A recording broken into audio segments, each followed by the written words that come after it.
Okay, so you're probably here wondering what it was that we did for Prospector Plumbing to help them get to that point, or what you can do as well. So, full disclosure, Prospector Plumbing is my brother's plumbing company. I've been working in marketing for about 20 years. So what we did is we created a system, and it's a system that we use in other industries as well, but created a system for him that worked really well, and we're wanting to roll that out for other plumbing companies. That said, I can tell you what that system is, and then if you want to implement it yourself, go ahead.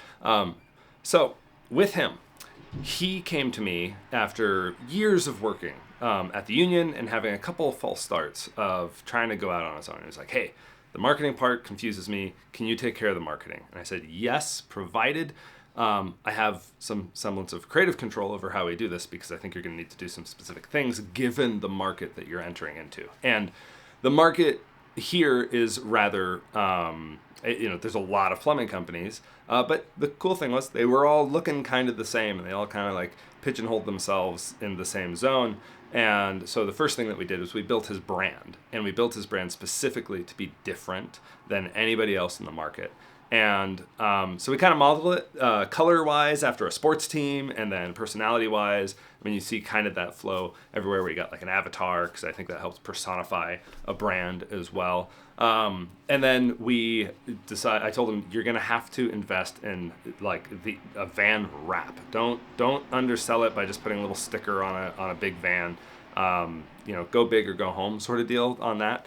And that's because those van wraps will cost you X amount, but they'll last for like 5 years, and it ends up being some of the cheapest advertising you can do. So built the brand, built the website, got the wrap done, and that helped build some awareness right there. And then we launched some Google ads in order to get the calls flowing in for the people who were looking for a plumber right then. So a Google ads layer on top of that. But with Google ads, there's a lot more that you can do than just like search and getting that immediate phone call. And we knew that we needed to push him into a place where his top of mind awareness was such that people just called him directly because they knew him so well in the market. That was the ultimate goal, and that's where we are now. And so what we did is we layered on what's called retargeting, where if they hit a website or a landing page, they're going to follow the user around for a determined amount of time. And the idea is that they have a problem and they're looking for a solution. They may not call you at that particular time, so we're going to follow them around. And even if they do call you, I like to have retargeting running regardless, because it helps sink in that you're out there and you're there, and they start seeing you a lot. And then even if you're working with them, they're seeing you a lot. And it really lifts the credibility of the company, so that way they're going to call you next time too. And it's especially if you're offering good service, which we'll get to in a second here. So retargeting, then we hit socials, and we did the retargeting on socials, as well as making sure that we had a generic awareness campaign going, and we switched messages out depending on where he needed to fill the schedule, which jobs commanded more margin, because that ended up being better for the business. And then as the marketing system grew and we got more things launched and everything started to feed itself, it meant that he was gaining more income.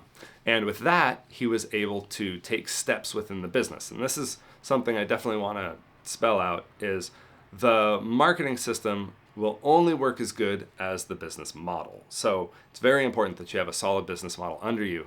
And there's a couple distinctions that he made that worked really well for him. And the first one was he hired a CSR before he hired another service tech. And I see a lot of people who are early making that mistake where they go, oh, I'll just hire another tech and I'll be able to do more jobs. But then you spend up so much of your time training, all your admin work happens at night, and then it takes up your service tech time, like for you, and then you just kind of can't keep the pace the same. So I tell people like, hey, hire the cheaper employee first. Hire the CSR. They're going to take care of your brain space. You're going to be able to have more time for work. You're going to be able to book more jobs. They're going to handle the admin, the billing, the scheduling, that kind of stuff. So he did that, and then he brought on his first service tech a little bit after that, because, again, he had marketing bringing jobs in, and then he had more capacity to do those jobs because he didn't have to do all the admin work, and then that allowed him to pay a service tech. He did two things that he got from a business coach, separate from me. I just handle marketing, but I think it's important for people to know. He is not the cheapest in the market, and he does not compete on price. He competes on service. but he needed to be more expensive in order to get good quality employees, and then in order to provide good service. And then that helped feed the machine, because at that point there was no weak link. He had a good marketing system, he had a good business system, and they both fed into the system, so that way the entire business ecosystem could grow for him. So he would up his spends in marketing as the company grew, which is the point, right?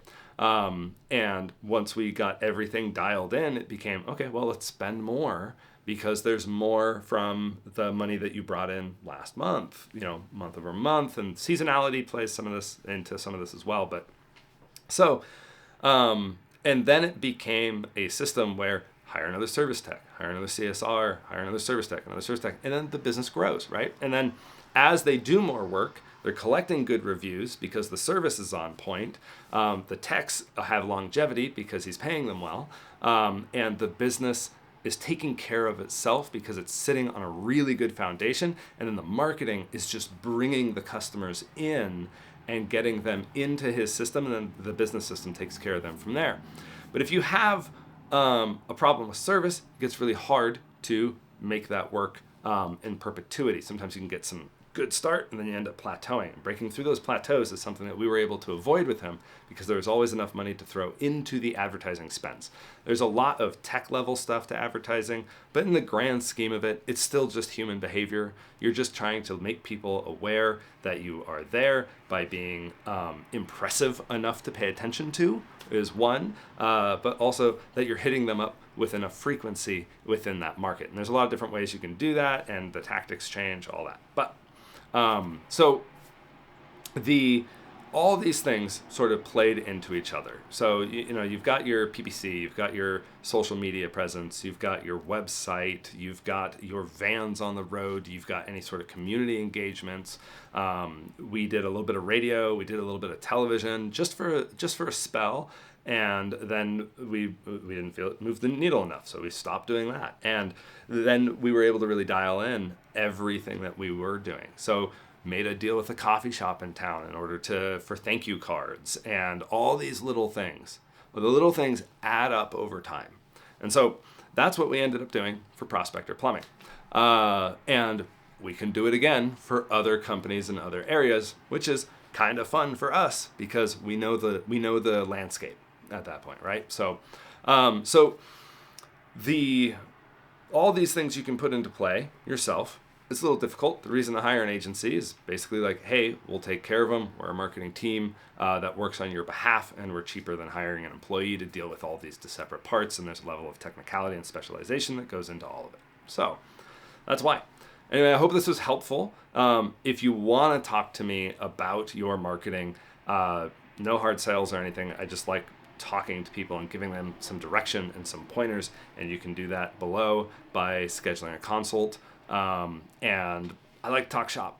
All this marketing stuff is a lot of fun, and so it's what I do. So I hope this was useful and informative.